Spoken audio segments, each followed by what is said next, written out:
Hello, this is your daily dose of financial market trends. The Treasury just broke decades of hands-off dollar policy with a yen intervention, and markets are scrambling to figure out what that means for tech giants and your portfolio. Heading into today's session, yesterday's close showed some serious tech strength. The S&P 500 finished Monday at 7,600, up 1.5%. The Nasdaq led the charge, climbing over 2% to close at 25,914, while the Dow added 1.3% to finish at 53,178. The VIX dropped 2.3% to 15.62, reflecting calm markets, while the 10-year Treasury yield ticked up to 4.69%. Let's start with Nebius, ticker NBIS, which is absolutely exploding across investment communities right now. This AI infrastructure play jumped nearly 12% yesterday and is generating serious attention heading into earnings next week. The company sits at the intersection of two hot themes: AI build-out and data center infrastructure. With earnings coming August 12th, investors are clearly positioning ahead of results, betting that the AI spending wave hasn't crested yet. The risk here is that expectations are running high, so any guidance miss could hurt. Google parent Alphabet is also drawing major interest after climbing nearly 5% yesterday. Google is caught in multiple crosscurrents right now. On one hand, there's the tariff legal challenge creating uncertainty around trade policy, which matters for a company with global hardware supply chains. On the other, there's this currency intervention story that could actually help multinationals like Google by easing some of the dollar strength that's been pressuring international revenue. The company's cloud business stands to benefit if AI spending stays robust, but regulatory overhang remains a persistent background risk. Microsoft jumped almost 5% yesterday and is seeing massive renewed interest. MSFT is getting pulled into the same currency policy discussion because a weaker dollar directly improves the value of its enormous overseas revenue base when translated back to dollars. The company's Azure cloud platform continues benefiting from enterprise AI adoption, and any shift toward active currency management by Treasury could provide an unexpected tailwind. It's worth noting that Microsoft has enough scale that even small foreign exchange moves materially impact reported earnings. Apple is on the opposite side of yesterday's ledger, down nearly 2%, but still generating significant discussion. AAPL is facing headwinds from the tariff legal challenge given its complex Asia-based manufacturing and assembly operations. Any prolonged uncertainty around trade rules makes supply chain planning harder and could pressure margins if import costs stay elevated. The company's also dealing with the reality that consumer electronics demand remains choppy in this higher rate environment. Now let's talk about the three macro scenarios moving markets today. First up, Middle East oil supply tensions.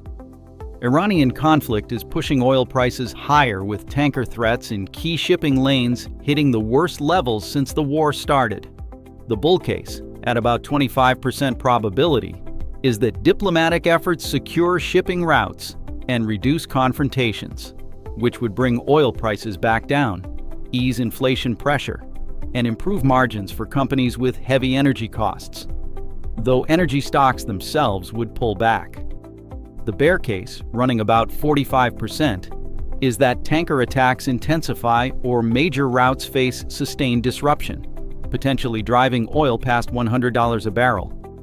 That would spike inflation expectations, keep central banks restrictive longer, boost energy company profits, but compress broader equity multiples on stagflation fears. Second scenario, U.S. tariff legal challenge. Multiple states are suing the administration over tariff policies affecting dozens of countries. The bull case, around 35% likely, is that courts issue injunctions or delay implementation, which would rally trade-sensitive sectors immediately as import-dependent retailers and manufacturers get cost relief and better supply chain visibility. The bear case at 55% is that courts uphold executive authority, or cases drag on with tariffs staying active, keeping import costs high, compressing consumer goods margins, and forcing expensive supply chain diversification that weighs on corporate spending efficiency. Third, U.S. currency intervention policy shift.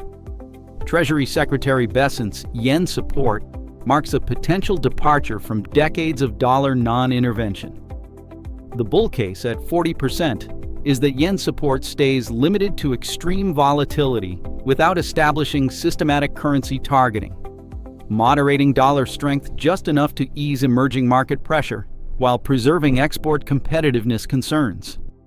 The bear case at 30% is that Treasury expands operations across multiple currencies in coordinated G7 policy, accelerating dollar weakness that boosts U.S. exporters and tech multinationals through better overseas pricing power, but also imports inflation and potentially pressures Treasury yields as foreign holders worry about currency losses. Quick housing update. The 30-year mortgage rate sits at 6.66%, barely changed from a year ago. Existing home sales are up nearly 3% despite elevated rates, testing whether the market can function at this level. Inventory is building though, now at 9.3 months of supply, which could pressure prices if demand doesn't strengthen from here. On the earnings front this week, watch SanDisk reporting tomorrow and Nebius reporting August 12th. That NBIS report will be critical given the momentum we're seeing in the stock heading into results. Let me leave you with 5 things worth watching. First, currency policy just became a wild card for tech multinationals after decades of stability. Companies with large overseas revenue could see unexpected foreign exchange impacts. Second, the oil supply situation deserves close attention because energy shocks have a history of derailing bull markets through inflation channels. Third, tariff uncertainty creates a challenging planning environment for any company with complex international supply chains, especially in consumer electronics and retail. Fourth, the housing market is testing whether transaction volume can normalize at 6.66% mortgage rates, which has big implications for home builders and related consumer spending. And fifth, AI infrastructure names are running hot into earnings season, which means expectations are elevated, and execution needs to be flawless to justify current valuations. As always, none of this is financial advice, just educational market analysis to help you think through what's happening. That's your morning market digest for Tuesday, August 4th. We'll be back tomorrow morning with everything you need to know before the bell. See you then.